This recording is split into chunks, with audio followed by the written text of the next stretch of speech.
Continuamos com os estudos do livro Os Mensageiros. Já há algumas semanas estamos utilizando a sequência dos capítulos e alcançamos hoje o capítulo número 11. E nós estamos também, coincidentemente, no episódio número 11 desta série de gravações. E o capítulo 11, episódio 11, traz o título Belarmino, o Doutrinador. Na gravação anterior, o Américo até brincou e diria Belarmino, o Doutrinador, considerando a extensão que esta tarefa, que hoje nós costumamos nominar de esclarecedor, é aquela pessoa que atende os espíritos em dificuldades que se apresentam nas reuniões mediúnicas. Como dissemos no final do episódio anterior, André Luiz trouxe vários casos de mediunidades fracassadas. Os próprios protagonistas lamentando os equívocos, as paixões, as seduções que os tiraram da tarefa comprometida antes. Mas hoje nós vamos ver o outro lado da moeda. Aquele que conversa com os espíritos através dos médiuns. E André Luiz, Américo, está querendo aprender. Ele se sentia bem com os novos conhecimentos, considerando a bondade de Deus, a bondade dos amigos espirituais que ali estavam com ele, e ele sempre via nesses contatos aquilo que ele chama de reflorescimento da esperança. Todo mundo estava sentindo vontade de reconstruir os equívocos dos próprios passos. Apesar, muitas vezes, do abatimento, de crises e perturbações, ninguém se sentia ao desamparo. Poderiam ter momentos ali de desânimo, mas ninguém estava desamparado. Havia muito amparo dos benfeitores. E ele, então, interpelou Vicente se não seria possível, para que ele aprendesse mais, consultar a experiência de algum doutrinador, que seria um tarefeiro das instituições espíritas, que conversa com os espíritos nas reuniões mediúnicas. Conversa com os espíritos necessitados nas reuniões mediúnicas, né? Porque quando as reuniões não têm esse foco, por exemplo, receber mensagens de espíritos que desencarnaram, estão fazendo a sua cartinha para as mães que ficaram, para os parentes que ficaram chateados com a perda, né? Diferente. Mas aqui não, é atendimento a necessitados, né? Tanto é que esse termo doutrinador, o André Luiz vai mudar quando ele escreve o livro Desobsessão, e aí é ele que assina o livro, porque não tem mentor na história mais, né? Isso vai acontecer depois que ele escreve o livro Nos Domínios da Mediunidade, quando ele está aprendendo sobre mediunidade no detalhe, com o auxílio do mentor Aulus. Então, 9 anos depois, em 1964, ele escreve o livro Desobsessão. E, nesse livro, ele muda o nome de doutrinador para esclarecedor, porque doutrinar significa impor a doutrina que temos ao outro. Agora, como é que a gente vai fazer isso em 10 minutos, 15 minutos de conversa com o espírito que, às vezes, está há séculos empedernido, né?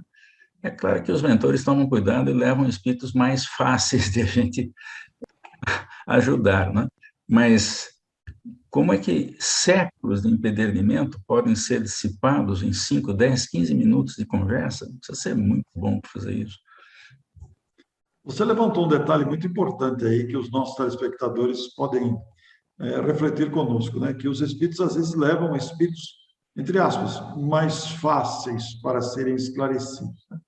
Porque, considerando a diversidade dos caracteres humanos, né, nós teremos espíritos nas mais variadas condições intelectuais, inclusive, é claro, espíritos com grande capacidade de argumentação, com grande capacidade de raciocínio e que podem desmontar, entre aspas, aí, o atendimento de um esclarecedor, digamos, despreparado ou novato, que não tem experiência e que precisa se embasar mesmo no respeito. Como você disse, não temos que impor nada a ninguém, né? Existem espíritos que vêm de outras formações filosóficas, morais, e claro, e que argumentam com solidez, com convicção. Então, o esclarecedor precisa conhecer um pouco de psicologia, conhecer um pouco de história geral para essas questões todas do atendimento, né? Mas o nosso Vicente levou o André para conhecer Belarmino Ferreira, que era seu amigo já há alguns meses. E ele encontrou um homem de fisionomia grave, gestos lentos, com tristeza no olhar. Foram apresentados. O próprio Belarmino vai perguntar: então você deseja conhecer as amarguras de um doutrinador falido? Aqui já não é o médium falido, Américo, é o doutrinador. Como você disse, André mudou para esclarecedor depois, mas é aquele que atende os espíritos necessitados, e aqui o espírito falhou na lição, na tarefa. Ele tinha esse compromisso, mas se considera falido. André, naturalmente, argumenta que seria para aprender com ele. Essa é um outro lado da moeda que a gente não viu nos casos anteriores. Agora é o esclarecedor que falha, né?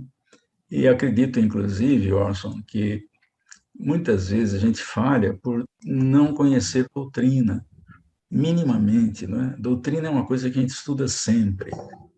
A referência das obras básicas, ela sempre deve estar conosco, né? Aquelas frases sintéticas que os espíritos deixaram, os comentários sintéticos de Allan Kardec, sobretudo a respeito de mediunidade, eles são fundamentais para a gente não escorregar em coisas simples, casca de banana, por exemplo, né? Que a gente escorregue num assunto mais difícil, mas nesses assuntos mais simples é preciso tomar cuidado. É uma tarefa que exige muito. Eu confesso que a experiência nos mostrou que não é fácil essa tarefa. Você tem que, em alguns minutos, né, de certa forma, entender o que o espírito está falando e depois ainda contribuir com alguma coisa que alente, que dê esperança ao espírito, né? Então, isso é realmente muito difícil. Mas não é impossível. Isso que é importante destacar, né?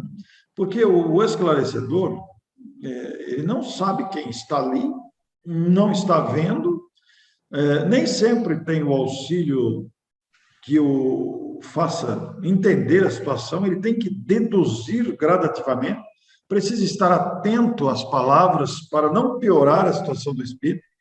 Como você tem um seminário dialogando com os espíritos ou conversando com os espíritos, em que os cuidados variam aí sobre vários aspectos de tempo e lugar, e sexo, etc., né? E, então, é uma variedade muito, muito grande. E é uma missão, uma tarefa muito grave. A gente pensa que dirigir reunião mediúnica é apenas estar ali no momento, conversar com o espírito e tentar encaminhá-lo para libertar-se dos seus condicionamentos e prisões psicológicas, emocionais, mas vai além disso. Por isso, nós temos aí a experiência de Bellarmine. Então, essa experiência, Américo, ela é muito valiosa. Eu não me lembrava, fazia muito tempo que não li esse capítulo. Eu estava pensando antes aqui nos erros de diálogos, mas aqui existe uma outra face também de equívoco. E existe um outro problema, né? Quem detém a palavra tem uma responsabilidade grande, porque, afinal de contas, pode influir na vida de um espírito. Em reuniões mediúnicas para atendimento a necessitados, mesmo que a gente erre, Orson, os mentores, eles cuidam do caso depois. A gente vê isso no livro Domínios da Mediunidade. Então, nós temos o direito de errar para aprender. Então, se a gente não complicar muito a conversa, os espíritos consertam depois do outro lado. Alguém vai perguntar assim, então, mas para que faz reunião mediúnica? É para nós, encarnados, aprendermos com a dor do outro, com as dificuldades do outro. Eles contam as suas dificuldades para nós. Então, se a gente não complicar ainda mais a dificuldade, está ótimo, né? E mesmo que a gente não acerte 100% no atendimento, depois que o espírito vai embora, ele está sob supervisão dos mentores. Então, o que eu costumo dizer no seminário é que nós fazemos os primeiros socorros. Você faz lá um curativinho, simplesinho, na dor que fica aparecendo mais, que é aquela que ele fala, mas a história pregressa do espírito, ela está toda lá atrás, né? E a gente não conhece. Então, os espíritos, então, depois vão realmente ajudá-lo para valer. Então, nós fazemos aqui um treinamento para a gente fazer essa tarefa do outro lado. Olha que coisa interessante. Eu, pelo menos, concluí isso, né? E concluí baseado num livro que você conhece muito bem, que é um livro gostoso de ler, que é o Voltei, do irmão Jacó. O irmão Jacó é pseudônimo de um diretor da Federação Espírita Brasileira, Frederico Figner, que era esclarecedor em reuniões mediúnicas. E desencarna e chega do outro lado, ele vai se preparar para o trabalho na vida espiritual. E um dos trabalhos que ele tinha para fazer, ele que escolheu, era tentar esclarecer um espírito que ele nunca conseguiu.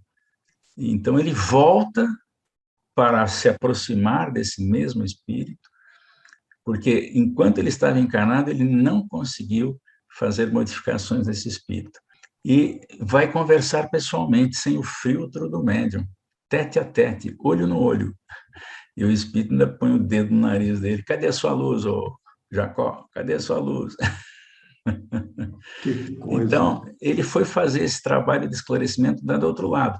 E no Missionários à Luz, quando a gente estudar, que é o próximo livro, o Alexandre vai dizer: o trabalho de esclarecimento dos espíritos é feito aqui. Nós temos grupos especializados, está escrito lá, né? Então, eu fiquei perguntando, mas então por que nós estamos fazendo isso? Para aprender. Para aprender. Esse é o objetivo. Porque eles sempre fizeram um atendimento a espíritos desencarnados antes de Kardec descobrir que a gente podia fazer reunião mediúnica. Não existia reunião mediúnica antes de Kardec, a não ser para fazer mesa girar. Mas nenhum espírito era atendido nessas reuniões. E antes disso, nem se sabia da existência deles. Desconfiava-se, porque o fenômeno espírita está conosco de muito tempo. Os espíritos sempre agiram sobre os encarnados, né? Mas é só depois de Kardec que passaram a existir reuniões mediúnicas. Pois é, Américo, todas essas considerações aqui, o nosso Belarmino, ele só foi compreender, né, somente aqui, conforme diz ele, na vida espiritual, ele veio compreender essas verdades. Ele se refere com muito carinho ao doutrinador divino, dizendo que absteve-se de qualquer escravização aos bens terrestres. E tem uma frase que ele colocou aí para referir-se a esse ensinamento de Jesus aos homens, a esses aprendizados todos, cuja verdade só pôde compreender lá. Ele vai confessar que, depois de longas meditações, chegou ao conhecimento de que na vida humana, junto aos que administram e aos que obedecem, aos que ensinam. A ilustração que você colocou aí é muito apropriada, Américo. Porque quem ensina tem uma responsabilidade muito grande, né? Porque vai mexer com a vida do outro, para o resto da vida, né? Todos nós, por exemplo, temos uma vertente profissional, muito provavelmente em função de professores que nós tivemos na infância. E todos nós temos alguns professores que nos marcaram. Não são muitos, veja só. São poucos os que nos marcaram. E esses que marcaram mostram exatamente a relevância daquele que ensina e como ensina, né? Então, realmente, o esclarecedor tem uma tarefa muito importante, mas também de risco. Nós precisamos tomar cuidado com o que a gente fala, né? Pois é, o Belarmino saiu de nosso lar com a tarefa de doutrinação no campo do espiritismo. Ele veio com este planejamento de reencarnação. Ele se sente fracassado agora, sabendo e descortinando tudo isso. Ele vive uma tragédia angustiosa dentro de si mesmo, né? E ela é resultado daqueles que conhecem o bem e esqueceram de praticar. Porque ele também foi assistido para isso.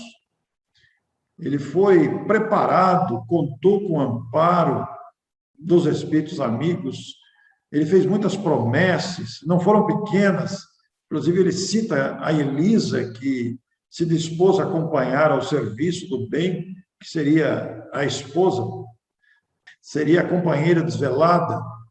Mas, apesar de toda essa tarefa comprometida, e a tarefa constaria do trabalho assíduo do Evangelho do Senhor, de modo a doutrinar, ou seja, amparar, primeiro com exemplo, depois com a palavra.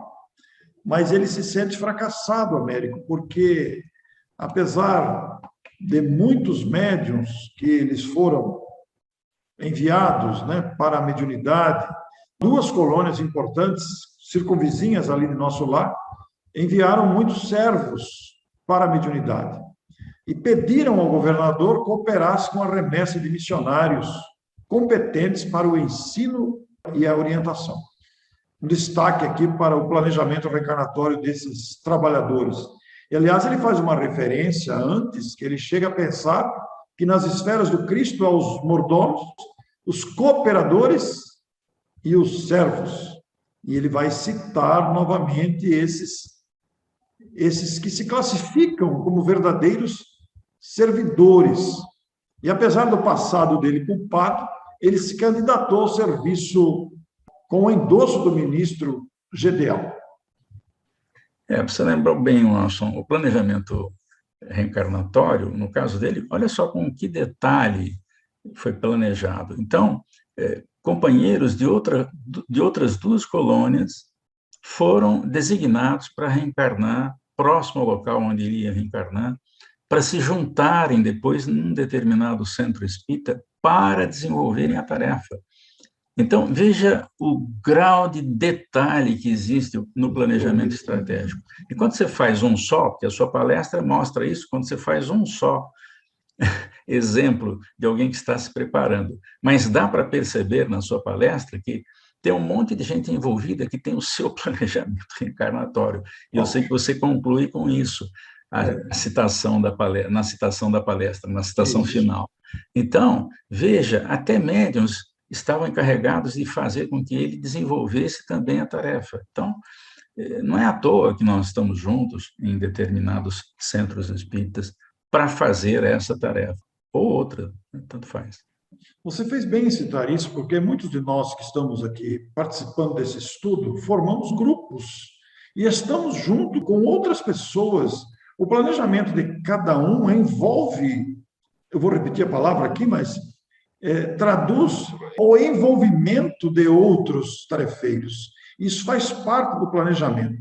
Como você disse, o planejamento de um leva em conta o planejamento de todos os demais, porque cada um tem o seu planejamento próprio, mas tudo isso devidamente encaixado, considerando as dificuldades, as necessidades de cada um. Então, ele deveria desempenhar atividades a esse resgate pessoal dele próprio e, ao mesmo tempo, atender irmãos, tanto encarnados quanto desencarnados. Mas, para facilitar isso, tudo isso, desde criança, ele recebeu as noções do Espiritismo através dos pais. Diversas circunstâncias que pareceram casuais, nada mais eram do que a ação desse planejamento devidamente feito. Os serviços eram promissores, ele vai dizer aqui, as atividades nobres, construtivas, mas ele começou a fazer exigências, Américo, foi aí que começou a se perder. Ele se deixou levar, melhor dizendo, por um excessivo apego à posição de comando da instituição. Tinha 8 médiuns que o acompanhavam, aqueles que foram planejados, dedicados ao serviço, mas ele ficou mais para o lado científico. Ele começou a exigir dos médiuns provas. É difícil assim, América, a coisa andar, hein? Quando a gente fica exigindo provas de que aquele médium está falando corretamente, fica complicado, sobretudo se ele expõe isso, ou mesmo não expondo a atitude não verbal do esclarecedor, a gente às vezes percebe que ele está querendo fisgar alguma falha na transmissão da mensagem, né? Quando não é esse o objetivo. Por exemplo, nós sabemos de um período em que o médium novato passa, que é o animismo. O animismo é um começo de mediunidade. Então, se a pessoa não sabe disso e percebe que o médium é anímico, porque repete sempre o mesmo tipo de espíritos, né? Ele acha que aquilo é uma falsidade, quando é, na realidade, uma necessidade do médium. E se a gente apoiá-lo, eu passei por essa experiência com um médium, né? Se a gente apoiá-lo, ele se transforma num bom médium depois, com os anos, né? Então, é uma coisa realmente desafiadora essa, né? Mas, enfim, na vida espiritual, todos os esclarecedores passam por um treinamento para ser esclarecedor, exatamente para errar menos, né? E alguém vai dizer assim, mas eu não lembro nada.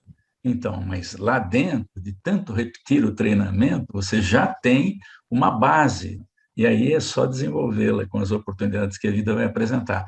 Veja, oito espíritos de outras cidades foram localizados próximos a ele, eles eram médiuns bons, mas com aquela história de ficar exigindo a perfeição dos médiuns, ele acabou colocando os pés pelas mãos na tarefa. E além de tudo isso, Américo, ele foi seduzido pela vaidade intelectual, né? Se sentia com muito conhecimento doutrinário. Com isso, ele acabou constrangendo os médiuns, os companheiros do grupo, porque demonstrava muito conhecimento teórico. E além daquela posição de liderança do grupo, quer dizer, a opinião dele começou a valer, ele começou a impor condições, um certo exagero de pesquisa científica, cultura filosófica, esquecendo-se do principal. Esse foi o problema. E aí atraiu, naturalmente, espíritos interessados apenas nessas questões, sem a busca do verdadeiro objetivo de vida, que é aprender ou melhorar. Aí ele começou a exigir dos médiuns, começar a fazer perguntas ao plano invisível, e com isso o resultado era sempre negativo, porque os médiuns não são adivinhos, não são agentes do IBGE para fazer perguntas de pesquisa da vida espiritual. Não é essa a finalidade da mediunidade. Isso começou a irritar ele, perdeu a serenidade, começou a ver nos médiuns pessoas de má vontade e má fé. Naturalmente que a crítica entrou a todo vapor aí, em torno dos médiuns e companheiros. Que coisa, Américo, que situação que a gente não espera encontrar, mas também está aqui num planejamento reencarnatório, na tarefa de esclarecer espíritos dos dois planos, e o nosso Belarmino fracassa pela vaidade, pelo desejo de domínio das ideias de imposição. Ele tem até uma frase aqui, que ele mesmo cunha, né, dizendo: os médiuns não eram aparelhos para a gente conversar com um defunto comunicante, né? Não são máquinas os médiuns são seres vivos, né, que têm as suas dificuldades, têm as suas percepções, às vezes até limitadas, né? Mas com aquele desejo de aperfeiçoar tudo, ele fez ingerências na mediunidade alheia, né? E acabou fazendo exigências que às vezes os médiuns não conseguiam, porque imagine o seguinte: um médium esteja vendo um espírito. Essa é uma suposição, não sei se ele fez isso, mas quem não está bem informado vai querer saber se um outro médium está vendo o mesmo espírito e do mesmo jeito, quando as percepções são diferentes. Então, se ele não tem a comprovação de que um outro médium viu determinado espírito, sinal que aquele que viu primeiro não está falando a verdade. Olha que coisa! A gente precisa saber que a mediunidade é diferente para cada um. E isso pode ser um problema se o sujeito fica preocupado com essa dificuldade, né? Começa a exigir que médiuns comprovem o que o outro falou. Como é que vai trabalhar desse jeito? Você cai num terreno muito perigoso aí. Ele queria fazer dos médiuns, como ele mesmo disse na frase que você citou, aparelhos de comunicação fácil. Ele achou que era muito prático perguntar por médium, o médium respondia e tinha condições. Mas cada médium tem a sua bagagem, a sua experiência, a sua percepção. Nós vimos no capítulo anterior das percepções ampliadas. Nem todos têm percepções ampliadas. Alguns têm percepções muito modestas, estão iniciando na tarefa mediúnica, outros são mais experientes. Não dá para uniformizar isso. Não existem duas criaturas iguais. E apesar das advertências da esposa, América, ainda ele vai cair num outro problema aí. Além da cegueira, no sentido do conhecimento na prática, e da vaidade, e mesmo da ignorância, né? Ele também começou a ser arrastado para o interesse econômico, América. Olha que perigo. Ele acabou se transferindo para um movimento da política, não da política que eleva, ele mesmo diz isso, mas da politicália inferior, aquela que troca posições políticas por dinheiro, por exemplo. E aí, então, a derrocada foi total, né? Abandonou a tarefa, porque para ele todo mundo estava mistificando, não havia nenhum médium absolutamente confiável, e acabou jogando a oportunidade de trabalho pela janela, né? Então, é um alerta interessante para nós também considerarmos essa possibilidade com qualquer um. Isso pode acontecer com qualquer um. É o tipo de comportamento desconfiado, é o tipo de comportamento sem discernimento, é o tipo do comportamento até fanático, porque não compreendeu os fundamentos, né? Sem compreensão, e principalmente atacando pessoas, atacando. Porque nós não podemos, não temos o direito de exigir nada de ninguém, não é só na mediunidade. Imagine na mediunidade, então. E, infelizmente, Américo, quantos casos a gente vê de médiuns que faliram completamente por causa de exigências de doutrinadores, exigências de dirigentes. Nós estamos falando aqui de um doutrinador, de um esclarecedor, mas do outro lado da moeda também. Como você disse anteriormente, a palavra influi na vida.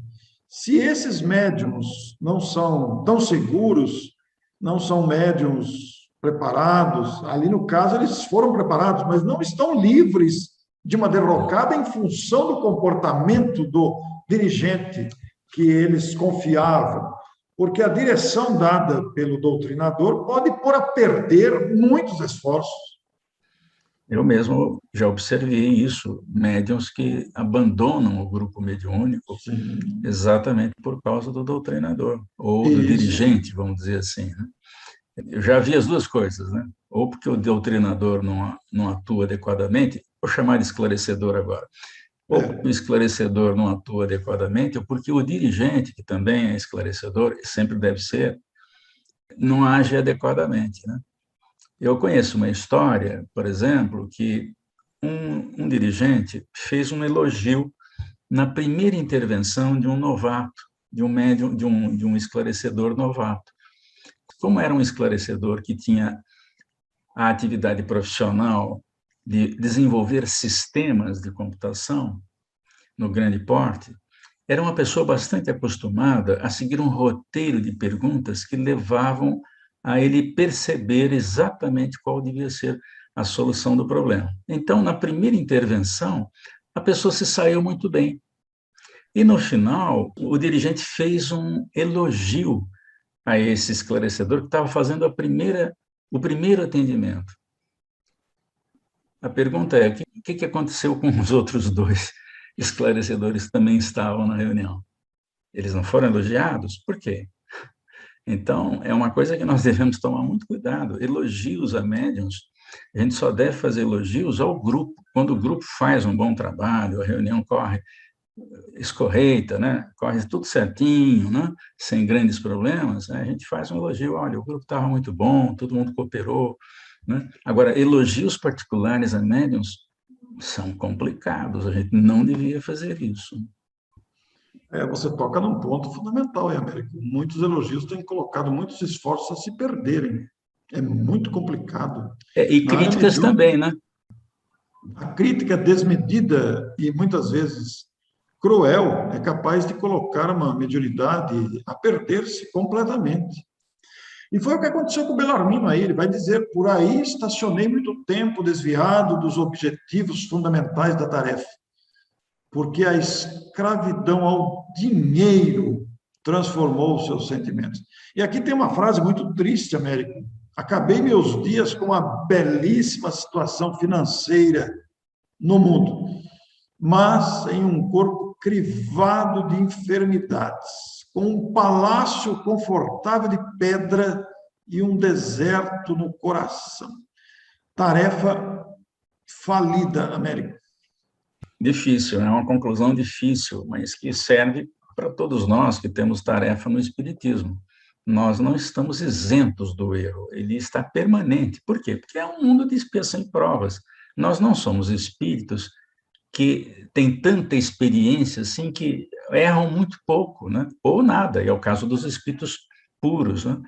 Mas por quê? Porque não recebem mais a influência da matéria, não estão sujeitos à influência da matéria, eles influem na matéria. Então, qualquer de nós está sujeito, aqui na Terra, está sujeito a grandes erros ainda. Agora, nós podemos aproveitar, porque tem muita gente que fez bem a sua tarefa mediúnica, ou está fazendo bem a sua tarefa mediúnica. Claro que em tempos de pandemia não tem tido reunião presencial, né? Então, os grupos mediúnicos aproveitaram para estudar bastante, foi uma coisa boa. Os médiuns estudam bastante atualmente. Como não é difícil de prever, esse comportamento do Belarmino ligou a companheiros menos dignos dos dois planos. E aí, como ele mesmo diz, o resto o amigo poderá avaliar. Tormentos, remorsos, expiações. Um belo tempo em sofrimento no mundo espiritual, recolhido por nosso lar, e agora tentando se reconstruir. Ele vai dizer como aprender sem a escola, sem retornar o bem e corrigir o mal. Tarefa que todos nós deveremos encarar mais cedo ou mais tarde. Aprender, ficar no bem e ainda ter que corrigir os equívocos que deixamos para trás. A história do Belarmino e a próxima também, voltadas diretamente para os esclarecedores, né? E é muito bom, porque nós podemos aprender com os erros dos outros, né?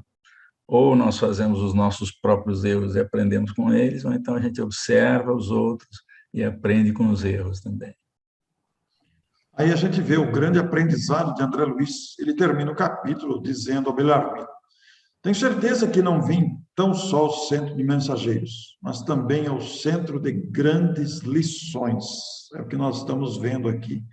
Por isso, Américo, diante de tantos quadros difíceis do comportamento humano na mediunidade, como é o caso, quanta coisa para aprender e para observar com mais atenção, para não sermos levados de roldão aí por desafios que estão à nossa frente.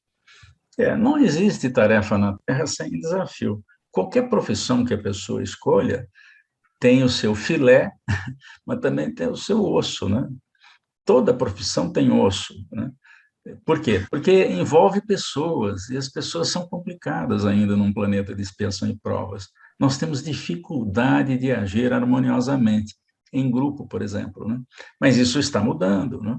As empresas hoje estão mais preocupadas em formar equipes, por exemplo, multidisciplinares, onde não importa qual é a experiência que vem de determinada escola ou vem da outra, porque na minha época, por exemplo, os formandos de determinada escola eram preferidos numa fábrica, por exemplo. Por quê? Porque a escola tinha uma tradição naquela modalidade que oferecia aos alunos.